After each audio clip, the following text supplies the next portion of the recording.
শুক্রবার সন্ধ্যাবেলায় আমার জামাই আমাকে বলতেছে রেডি হও। তখন কিন্তু প্রায় 7টা বাজে। তার এক বড় ভাই নাকি ইনভাইট করছে গরুর গোস্ত আর পরোটা খাওয়ার জন্য। মনে ভাবতেছি যে মালখানগর থেকে মুন্সিগঞ্জ যাব এই গরুর গোস্ত আর পরোটা খাওয়ার জন্য, তাও হচ্ছে মুন্সিগঞ্জ লঞ্চ ঘাট। আসলে কি গরুর গোস্ত আর পরোটা খাওয়ার জন্য মালখানগর থেকে মুন্সিগঞ্জ যাওয়াটা কি অর্থিত কিনা সেটাই বলবো আজকের ভিডিওতে। ও হ্যাঁ, আরেকটা কথা, সাথে কিন্তু ছিল বাটার নান আর স্পেশাল চিকেন চাপ।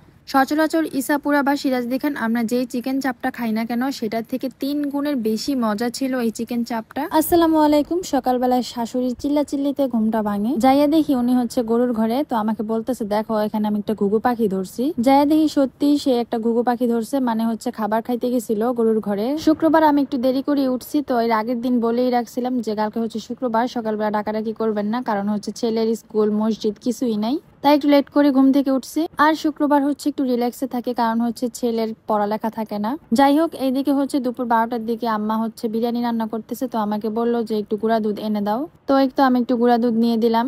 আমার শাশুড়ির এই বিরিয়ানি রান্নাটা কিন্তু যারা খাইছে তারাই জানে এটা অনেক মজা হয়। ও হ্যাঁ, আমার শাশুড়ি কিন্তু বিরিয়ানিতে আবার মুগ ডাল ব্যবহার করে, যার কারণে টেস্টটা কিন্তু অনেক ভালো আসে। এইদিকে রান্না করতে গিয়ে মনে হয়েছে যে টক দই আজকে আনা হয় নাই। তারপরে তো আমার হাজবেন্ড ছিল বাজারে, তো ওকে বললাম যে তুমি একটা টক দই আর হচ্ছে সস নিয়ে আইসো। তারপরে এই তো টক দই নিয়ে আসলো। আর রান্নার মধ্যে কিন্তু যে কোনো একটা মশলা বাদ গেলেই কিন্তু স্বাদ পারফেক্ট আসবে না। এবার টক দই সস দিয়ে আমার শাশুড়ি হচ্ছে খুব সুন্দরভাবে বিরিয়ানির মাংসটা কষাইতেছে। আমি একটু ঘরে গেছিলাম, তারপর আইসা দেখি এখানে বিরিয়ানি দমে দেওয়ার জন্য নামাই ফেলছে। মানে হচ্ছে মুহূর্তের মধ্যে রান্না হয়ে গেল অলরেডি, এখন দম দিবে, তারপরে তো সিদ্ধ হয়ে যাবে। আপনাদেরকে একটু দেখাইতে গেছিলাম, কিন্তু সরাটা এত গরম ছিল আমার হাতটা পুড়িয়ে গেছে একদম। ফাইনাল লুকটা, বিরিয়ানিটা কিন্তু অনেক মজা হয়েছে। আর এইখানে বাটিতে বাড়া হইতেছে হচ্ছে আমার ননদের জন্য। আমার ননদের আসার কথা ছিল কিন্তু আসতে পারে নাই, কারণ হচ্ছে ওর নাকি প্রচুর মাথা ব্যথা। যাই হোক, ওর শাশুড়ি আমাদের বাসায় ছিল, তারপরে তো খাবার বেড়ে ওদেরকে দিয়ে দিল। আর এবার হচ্ছে আমরা সবাই একসাথে খেতে বসছি, আমি, আমার শাশুড়ি, আমার হাজবেন্ড, আমার বোন, আমার ছেলে। বিশ্বাস করেন বিরিয়ানিটা এত মজা হয়েছে, মনে হয়েছে যেন বাবুর্চি দিয়ে রান্না হয়েছে। এই বিরিয়ানি খাই একটা ঘুম দিছে, তো আমার হাজবেন্ড উঠছে প্রায় মাগরিবের আগে, উইটা আমার বলতেছে রেডি হও। আর এইদিকে আমি হয়েছি নাচুনি বুড়ি, আর একটু ঢোলের বাড়ি পাইছি। যাই হোক, রেডিমেডি হয়ে আসছি।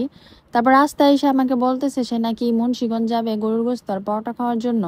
এই সন্ধ্যাবেলা 7টা বাইজে গেছে অলমোস্ট। কুন্ডের বাজার ব্রিজে এত জ্যাম, প্রায় 15-20 মিনিট দাঁড়ায় রইলাম। আর মনে মনে ভাবতেছি কি এমন গরুর গোস্ত পরোটা খাইতে আমার মুন্সিগঞ্জ লঞ্চ ঘাট যাইতে হইব, যেখানে যাইতে আমার ভাড়াই আছে 400-500 টাকা। কি আর বলুম, আমার আর সমস্যা কি, আমি ঘুরতে পছন্দ করি, আমার কাছে ঘুরতেও ভালো লাগে, খাইতেও ভালো লাগে। চলে আসলাম মহিউদ্দিন হোটেল অ্যান্ড রেস্টুরেন্ট। লেখাটা একটু ভালো করে দেখেন, আপনারাও কিন্তু খেতে আসতে পারবেন। যদি মুন্সিগঞ্জ আসেন কোনো কাজে, তাহলে অবশ্যই এখানে এসে খেয়ে দেখে যাবেন।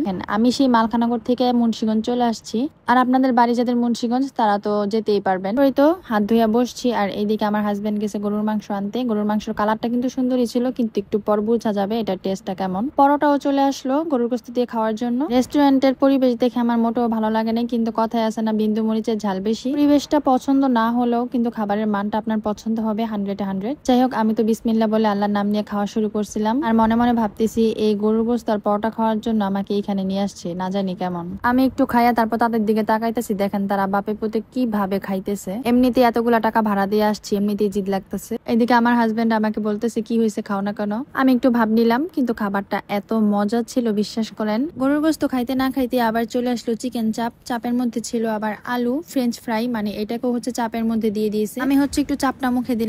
বিশ্বাস করেন এত মজা, মানে কোনোটা খাবার থেকে কোনোটা খাবার কম না। মানে হচ্ছে আমার কাছে মনে হইতেছে যে না, আমি এত দূর থেকে আসছি, আমার আসাটা সার্থক। তারপর হচ্ছে এখানে একটা বাটার নান দিয়ে গেল। বাটার নানটাও উপর দিয়ে হচ্ছে আপনার এত ক্রিস্পি, আর ভিতরে এত মজা, মানে সফট, কথায় অসাধারণ। খাওয়া দাওয়া শেষ করলাম, আর এই তো এইদিকে দেখেন কাস্টমার কিভাবে ঢুকতেছে। আমরা এখন চলে যাব, একটা গাড়ি নিয়ে নিব। আজকের ভিডিওটা এ পর্যন্তই। যদি ভালো লাগে থাকে অবশ্যই লাইক কমেন্ট শেয়ার করে দিবেন। আর কে কোন জায়গা থেকে আমার ভিডিওটি দেখছেন অবশ্যই কমেন্ট করবেন। টাটা, আল্লাহ হাফেজ।